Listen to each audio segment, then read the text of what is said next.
Bismillahirrahmanirrahim. Assalamualaikum warahmatullahi wabarakatuh. Salam sejahtera, salam sukses, salam bahagia buat Anda semua.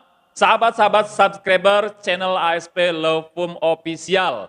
Bagi teman-teman, sahabat subscriber yang hari ini harus tetap bekerja keluar rumah, mari kita semangat dengan tetap untuk menerapkan atau mematuhi protokol kesehatan. Mudah-mudahan kita semua selalu mendapatkan pertolongan dan perlindungan Allah Subhanahu wa taala, Tuhan Yang Maha Esa, dalam menjalankan setiap aktivitas, setiap pekerjaan, tugas, amanah, dan aktivitas-aktivitas lainnya sehari-hari. Amin ya rabbal alamin. Dan kami ucapkan selamat datang buat teman-teman atau pemirsa yang baru berkunjung. Yang baru berkunjung ke channel ASP Lovum Official. Welcome, selamat menyimak video-video yang telah kami tayangkan, mudah-mudahan bisa diterima, berguna, dan bermanfaat. Namun jangan lupa teman-teman ataupun juga pemirsa yang belum subscribe, silakan untuk subscribe terlebih dahulu. Dukung kami, support kami untuk membangun channel ini agar terus dapat berkontribusi positif kepada seluruh lapisan masyarakat. Amin ya rabbal alamin. Baik, teman-teman semuanya, sahabat-sahabat subscriber. Nah, insya Allah pada kesempatan kali ini, pada video edisi kali ini, saya advokat Bung One, konsultan hukum ataupun juga advokat pada kantor hukum Asep Saifuddin and Partners, insya Allah akan kembali berbagi cerita, berbagi pengalaman, dan berbagi sedikit wawasan yang kami miliki, ya meskipun sedikit, tapi kami ingin berbagi agar kita bertambah wawasannya khususnya berkaitan dengan hukum ataupun juga terkait dengan hal-hal yang memang itu merupakan bagian dari profesi kami yang bisa dibilang sebagai praktisi hukum ya, yang sehari-hari menangani perkara-perkara ataupun juga permasalahan-permasalahan hukum yang insya Allah akan kami bagikan pengalamannya kepada Anda semua sahabat-sahabat subscriber. Baik sahabat-sahabat semuanya, langsung pada pokok pembahasan, di mana pada video edisi kali ini saya akan mengajak teman-teman semua, sahabat-sahabat subscriber, untuk berkenalan dengan salah satu lembaga peradilan yang ada di Indonesia.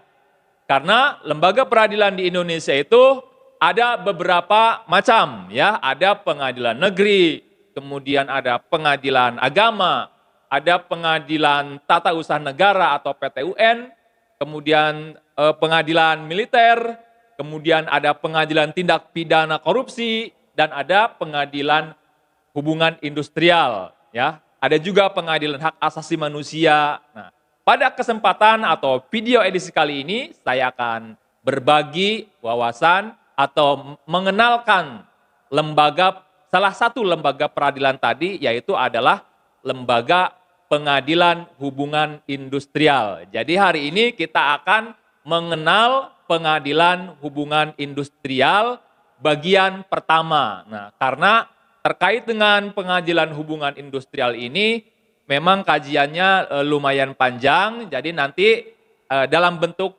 atau episode ya, ada episode pertama dan selanjutnya. Silahkan teman-teman untuk aktifkan ya tombol lonceng agar teman-teman dapat mendapatkan notifikasi setiap video yang diupload atau diunggah oleh channel ASP Lovum Official. Baik teman-teman, terkait dengan Lembaga Pengadilan Hubungan Industrial. Apa sih Pengadilan Hubungan Industrial itu?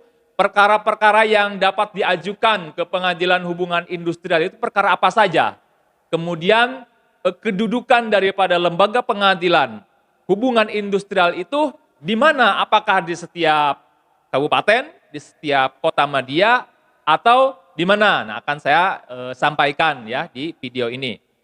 Baik, nah terkait dengan Pengadilan Hubungan Industrial, ini adalah pengadilan yang pada pokoknya atau pada prinsipnya, Pengadilan Hubungan Industrial ini adalah pengadilan yang memiliki kewenangan untuk memeriksa, mengadili dan memutus empat macam perkara atau empat macam hal yang dapat diperiksa ataupun juga diadili di Pengadilan Hubungan Industrial. Yang pertama itu ada yang namanya perselisihan hak.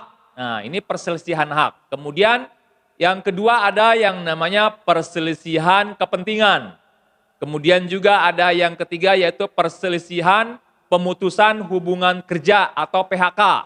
Nah, selain itu juga ada perselisihan ya antar serikat pekerja ataupun juga serikat buruh dalam satu perusahaan. Jadi ketika terjadi perselisihan yang biasanya atau kerap kali terjadi antara pihak pekerja, pihak karyawan ataupun juga buruh dengan pihak perusahaan atau juga dengan pihak pengusaha. Karena dalam hubungan kerja di dunia industrial memang semua orang berharap hubungan antara serikat pekerja atau dengan karyawan, buruh dengan perusahaan, dengan pengusaha, ingin semuanya berjalan baik-baik saja, hubungannya baik-baik saja. Namun faktanya tetap saja ada kalanya terjadi perselisihan. Tetap saja ada kalanya terjadi misalkan pelanggaran-pelanggaran yang terjadi ya di lapangan. Oleh karena itu perlu diketahui apalagi teman-teman yang misalkan berprofesi sebagai karyawan, sebagai pengusaha yang memiliki perusahaan dan lain sebagainya, ini penting untuk diketahui. Baik, teman-teman ya itu tadi ya, 4 jenis perkara yang memang menjadi kewenangan daripada pengadilan hubungan industrial. Nah, terkait dengan 4 kewenangan ini nanti juga akan ada penjelasan lanjutan ya, teman-teman. Simak video yang terusannya yang akan saya sampaikan di episode berikutnya. Nanti akan saya bahas terkait dengan 4 kewenangan tadi. Nah, kemudian terkait dengan pengadilan hubungan industrial ini, kedudukannya dia adalah lembaga pengadilan yang ada di lembaga pengadilan negeri. Nah, jadi pengadilan hubungan industrial atau kita singkat saja sebagai PHI ya, kita singkat dengan PHI. Jadi PHI ini dia kedudukannya ada di lembaga pengadilan negeri yang berada di kota media atau di ibu kota tiap-tiap provinsi.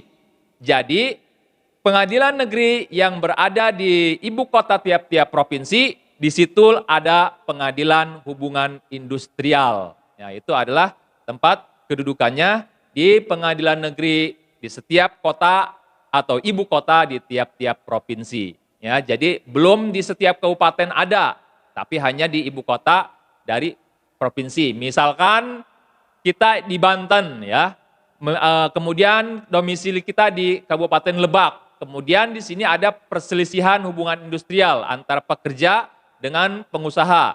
Nah, kemudian nanti untuk perkara penyelesaian secara litigasinya itu di pengadilan hubungan industrial yang berada pada pengadilan negeri di ibu kota Provinsi Banten, berarti di kota Serang. Nah, itu teman-teman terkait kedudukannya ya. Nah, kemudian juga terkait dengan pengadilan hubungan industrial ini dipimpin atau pada saat pemeriksaan perkara itu diadili atau diperiksa oleh ada yang namanya hakim hubungan industrial dan ada juga itu hakim ad hoc ya. Jadi hakimnya itu ada yang memang dia itu adalah hakim yang memang dia hakim karir ya, hakim yang memang hakim karir, tapi ada juga ya hakim yang memang dia hakimnya adalah hakim ad hoc. Nah, hakim ad hoc ini bersifat sementara, artinya dia bertugas sesuai dengan SK ya, sesuai dengan ketentuan. Itu kalau tidak salah ketentuannya 5 tahun dan dapat diperpanjang 1 periode lagi. Nah, hakim ad hoc ini dia bisa berasal dari serikat pekerja ya, dan juga bisa berasal dari pengusaha. Nah, jadi untuk hakim ad hoc-nya ini dia terdiri dari atau misalkan ada dari pihak pekerja, serikat pekerjanya ada, dari pihak pengusahanya juga ada yang tentunya memenuhi kualifikasi, memenuhi syarat-syarat yang ditetapkan oleh Mahkamah Agung melalui seleksi dan tahapan-tahapan administratif yang lainnya. Itu terkait dengan hakim di pengadilan hubungan industrial. Jadi hakimnya tidak saja hanya hakim karir, akan tetapi ada yang namanya hakim ad hoc yang berasal dari serikat pekerja dan juga dari pihak pengusaha yang telah melalui berbagai macam persyaratan, kemudian tes dan lain sebagainya. Baik, teman-teman sekalian, terkait dengan perkara yang dapat diajukan ke pengadilan hubungan industrial yang 4 tadi, itu sebelum kita ajukan ke pengadilan hubungan industrial itu harus melewati atau melalui tahapan di bawahnya. Jadi perkara yang dapat diajukan ke pengadilan hubungan industrial itu perkara yang memang sudah melewati tahapan non-litigasi sebelumnya. Ya, jadi ada tahapan non-litigasi terlebih dahulu. Apabila non-litigasi ini gagal, tidak berhasil, tidak menemui kesepakatan atau menemui jalan buntu, maka pihak yang merasa dirugikan ataupun tidak puas dengan hasil daripada non-litigasi itu dapat mengajukan gugatan ke pengadilan hubungan industrial. Lalu seperti apa penyelesaian non-litigasinya? Baik, terkait dengan perselisihan hubungan industrial ini, memang sebelum kita ajukan ke pengadilan hubungan industrial, sebelum kita mengajukan gugatan ke PHI ya, itu harus terlebih dahulu ditempuh secara non-litigasi, yaitu melalui bipartit dan juga melalui tripartit.